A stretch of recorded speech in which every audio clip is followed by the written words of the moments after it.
और वो सुनना नहीं चाहते हैं, बस वो बोलने की लड़ाई करते हैं। तो इस पर आप क्या कहना चाहेंगे? अगर कुछ लोगों को बात करें। धन्यवाद। ये जो भी युवा टीम जिसने आयोजन किया है, आप सभी की उपस्थिति को भी मेरा बहुत साधुवाद। आदरणीय गुरुदेव डॉक्टर राम अवतार पांडे जी की पावन उपस्थिति है। काशी में कुंडलिया छंद इनको सिद्ध है। बहुत सारे प्राचीन जो साहित्यकार थे उनमें आपकी बहुत दिनों से सादर उपस्थिति है और आपका होना तीर्थ के समान है, साहित्य के तीर्थ के समान है। हम इनके पावन उपस्थिति को सादर प्रणाम करते हैं। गुरुदेव हैं, खूब लिखा है इन्होंने और अनवरत आज भी लेखन जारी है। आप इनके सानिध्य में, इनके परिसर में, इनके संरक्षण में कविता पढ़ रहे हैं। जरूर यहाँ से जब वापस लौटेंगे तो आप कुछ न कुछ तरोताज़ी अनुभूतियों के साथ लेखन के क्षेत्र में उतरेंगे। कविता क्या है? कविता का कुछ उद्देश्य होता है। आज कविता जो आप देख रहे हैं, जो आप सुन रहे हैं, जो वाचन हो रहा है, ये कविता अपने मुख्य प्रयोजन से भटकी हुई कविता है। सबको रातों रात ग्लैमर चाहिए, सबको रातों रात प्रसिद्धि चाहिए, सबको व्यूअर और फॉलोअर की जरूरत है। कविता की किसी को जरूरत नहीं है। कविता कुछ नहीं। आज का बड़ा कवि, खूब बड़ा कवि बड़े कवि सम्मेलनों में जाता है, खूब पैसा लेता है, उसके अटैची में तरह तरह का परफ्यूम, 2-4 जैकेट, 2-4 कपड़े, ब्रांडेड घड़ी, चश्मा, सब कुछ होता है, बस नहीं होती है तो कविता की डायरी।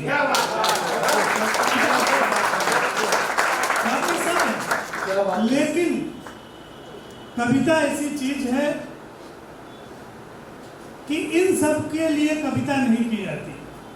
आप सोच रहे हैं कि आप कविता करेंगे तो आप हवाई जहाज पर बैठेंगे, आप विदेश गमन करेंगे, इसके लिए नहीं होता। जब आप कविता करते हैं तो कविता स्वयं आपको हवाई जहाज में बैठा देती है और एरोप्लेन सब होता है। आप देखिए, प्राचीन लोगों को देखिए, तुलसी कविता करते रहे, कभी हवाई जहाज पे नहीं बैठे, कभी 10,000 तक का पेमेंट नहीं मिला। इसी काशी में उन्होंने रामचरितमानस की रचना की और उस रचना ने अनेक लोगों को चार्टर्ड विमान पे बैठा दिया। तो ये रचना का महत्व होता है। कविता का उद्देश्य है, आप क्यों लिख रहे हैं? आप लिखते समय अपने आप से प्रश्न कीजिए कि आप जो लिख रहे हैं ये आप न लिखते तो साहित्य का क्या नुकसान हो जाता? ऐसी कौन सी चीज आप लिख रहे हैं जो आप ही लिख सकते हैं, दूसरा नहीं लिख सकता है? या लिखने के पहले आप 100 बार उसका चिंतन कीजिए कि कैसे लिखें, क्या लिखें, क्यों लिखें। विश्वनाथ से लेकर के मम्मट, कैयट, उद्रक, छैयट तक जितने लोग आए, क्षेमेंद्र से लेकर आनंदवर्धन तक, सबने कविता का उद्देश्य बताया। कविता यस्य है, अर्थकृते, व्यवहार विदे, शिवे तरक्षते, सद्य प्रनिवृत्ते, सब चीज है। किसी ने कहा रीति आत्मा काव्य से, रीति जो है काव्य की आत्मा है, ध्वनि काव्य की आत्मा है, रस काव्य की आत्मा है। और आज का युग कह रहा है उर्फी जावेद काव्य की आत्मा है। यहाँ तक निर्वस्त्रम काव्य से आत्मा, यहाँ तक काव्य को यहाँ तक पहुँचा दिया गया। तो यहाँ पहुँच करके आप कच्चा बादाम बन के रातों रात वायरल होके दिखना चाहते हैं, या फिर आप रचना धर्मिता के माध्यम से जन जन के हृदय में उतरना चाहते हैं? रामचरितमानस इसलिए जीवित है, इसलिए आज तक है कि वो काव्य है, वो रचना है। वरना रोज रचनाएं लिखी जाती हैं और रोज मरती हैं, तत्कालिक क्षण लाभ होता है, बात खत्म हो जाती है, कुछ होता ही नहीं है। हम लोग कम से कम 15 बरस तक हमारे गुरुजी, जब हम गुरुजी के सानिध्य में आए तो जीवित रहे, कभी भी नहीं कहे कि ये रचना तुम्हारी अच्छी है, कभी कहे ही नहीं। इससे भी अच्छा हो सकता था, चलो पान खिलाओ। तो पान खिलाने का मतलब था 4-5% उस तरफ चल रहे हैं। आज कितने कवि हैं जो अपने से वरिष्ठ साहित्यकारों के सानिध्य में हैं? कोई नहीं है। हम जब पैदा होते हैं, कलम पकड़ते हैं, पैदा होना मतलब काव्य जगत में पैदा होना। जैसे हमारी इच्छा होती है कि हम रचनाएं लिखें, ना हम अपने वरिष्ठ साहित्यकार से संबंध बनाते हैं, न उनको दिखाते हैं, न हम भाषा पकड़ते हैं, न हम रस पकड़ते हैं, न हम ध्वनि जानते, न हम छंद जानते। हम सीधा चाहते हैं वायरल होना, रातों रात कवि होना। वायरल बुखार है, 2 दिन में उतर जाता है। बस वही कविता का भी दशा होती है।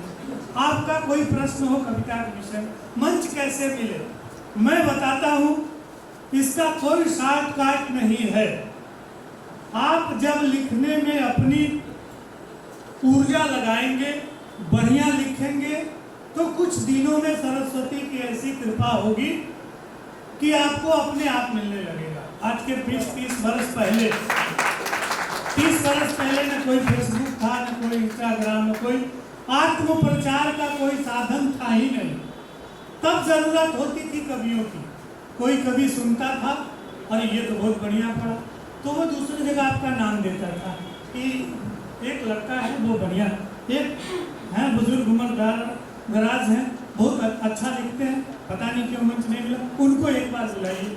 वो वहाँ गए, सुने, लोग प्रभावित हुए, अच्छा हुआ, 4 लोगों ने फिर पत्राचार का माध्यम लिया, इनको बुलाइए। अब क्या हो रहा है? अब आपके पास आसान तरीका है, खुद पढ़िए, किसी से दिखा लीजिए, राय विमर्श कर लीजिए। हर आदमी को अपना लेखन बहुत अच्छा लगता है, उसमें लगता है कि इसमें कोई दोष नहीं है। मुझे भी लगता है, आज भी लगता है। लेकिन जब हम अपने से किसी बड़े साहित्यकार के समक्ष अपनी कृति को रखते हैं, तो उसमें न कोई भाषागत दोष, कोई गुण दोष आ ही जाता है। न आने पे तब वो जब गुरु कह देता है, उर्दू में एक परंपरा है उस्ताद की, जब उस्ताद कह देता है कि अब आप में कोई दिक्कत नहीं है, आप दिखाई में आप खुद चेला बनाना शुरू कीजिए, तब वो स्वतः मंच पे आना शुरू करता है। आज बड़े बड़े कवि इस देश में, बहुत बड़े बड़े ऐसे कवि हैं, माइक के सामने नहीं, आप कभी ऐसे बात करेंगे तो मैं उनकी रचनाओं में 10 गलती निकाल दूंगा। उनको नहीं पता कि ये गलती है, वो जानते ही नहीं है कि ये गलती होती है। काव्य में ये दोष होते हैं। हर आदमी को कवि होना क्यों है? क्यों आप कवि होना चाहते हैं? ताकि इतिहास आपको याद रखे, आपके जाने के बाद भी आपको लोग याद रखें। तो उन रचनाओं के लिए आप कर क्या रहे हैं?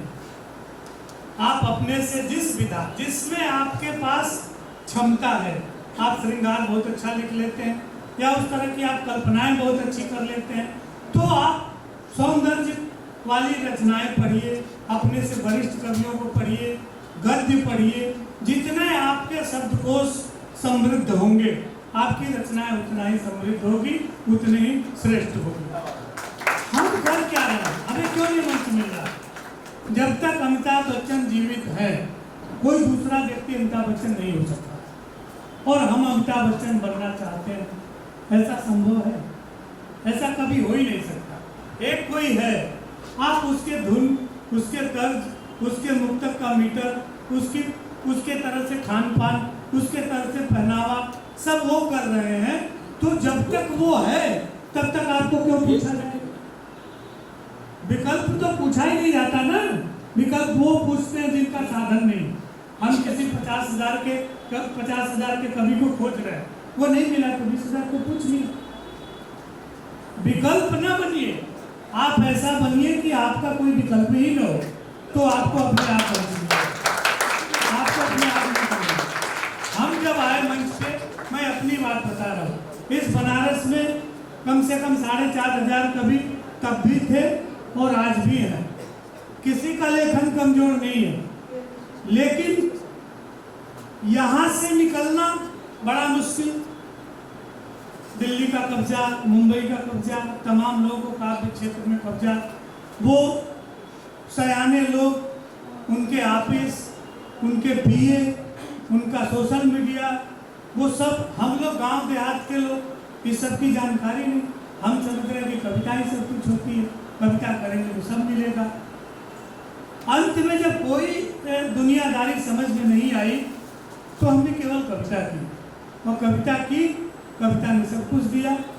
जो नहीं हुआ, मतलब पूर्वांचल के लोगों को जगह नहीं मिलती थी वैश्विक स्तर पे, नहीं मिलती, क्योंकि इधर के सीधे लोग होते हैं, उनको बस लिख रहे हैं तो लिखने से मतलब है, बाकी गुणा गणित नहीं आता था। सारे गुणा गणित के ऊपर बस एक ही गणित है, आप कितना बढ़िया लिखते हैं, इससे बड़ा कोई गणित नहीं। अब और किसी का कोई प्रश्न हो तो आप पूछ सकते हैं। हो क्या रहा है आजकल, हम लिखना नहीं चाहते, हम उसकी बारीकियों को नहीं समझ रहे। कविता कब होगी, पहले इसको जानिए। कविता होती कैसे है? साधारण सी भाषा कविता नहीं होती, अभिधा कभी कविता नहीं होती। आप सीधी किसी भी सीधे वाक्य को कह देंगे, वो कविता नहीं होगी। कविता हृदय से उतरती है और सीधे हृदय में जाती है। जो बात जहाँ से आएगी वहाँ से जाएगी।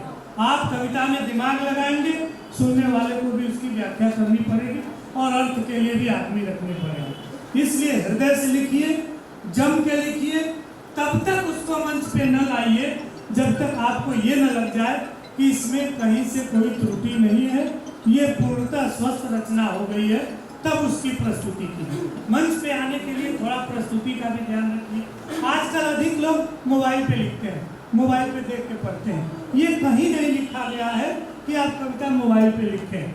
मोबाइल पे लिखेंगे वो कविता मोबाइल पे चलेगी, वो फिर लिपिबद्ध नहीं हो सकती। कविता में कागज और लेखनी का बड़ा महत्व है। जब हम कलम लेके कागज के समक्ष बैठते हैं तो माँ सरस्वती साक्षात कृपा करती है। 10 रचनाओं में हो सकता है कोई एक रचना ऐसी आपको माँ दे दे कि आप उसी रचना से जीवन भर ख्याति प्राप्त कर लें और स्थापित हो जाए। मनोज दास की केवल आधी लाइन तो है, नीचे वाली लाइन कोई नहीं जानता। अजगर करे न चाकरी, पंछी करे न काम, दास मलुका कर गए सबके दाता राम। ये आज तक चली आ रही। बाकी आप बहुत खोजेंगे तो 2-4 दोहे मुख तक मिल सकते हैं। तो बस लेखन का कोई विकल्प नहीं है, दुनियादारी भी ठीक है, लेकिन आज के युग के हिसाब से आज 99% जो है केवल सोशल मीडिया, फेसबुक और इंस्टाग्राम है। लेखन 1% है। 1% लेखन लेकर के आप वैश्विक स्तर पर नहीं जा सकते। कोई 1-2 आदमी जा सकता है। आप जन जन के हृदय में स्थान बनाना चाहते, आप ये चाहते हैं कि सुनने वाला फेसबुक पे आके आपको गाली न दे, तो आपको रचनाएं लिखनी पड़ेंगी। आपको वार्णिक, मात्रिक सभी छंदों का धीरे धीरे ज्ञान होना चाहिए और उसमें अभ्यास करना चाहिए। किसी एक छंद में ही आप सिद्ध हो जाएं तो सरस्वती आप पर जरूर कृपा करती है। आपका और कोई प्रश्न हो?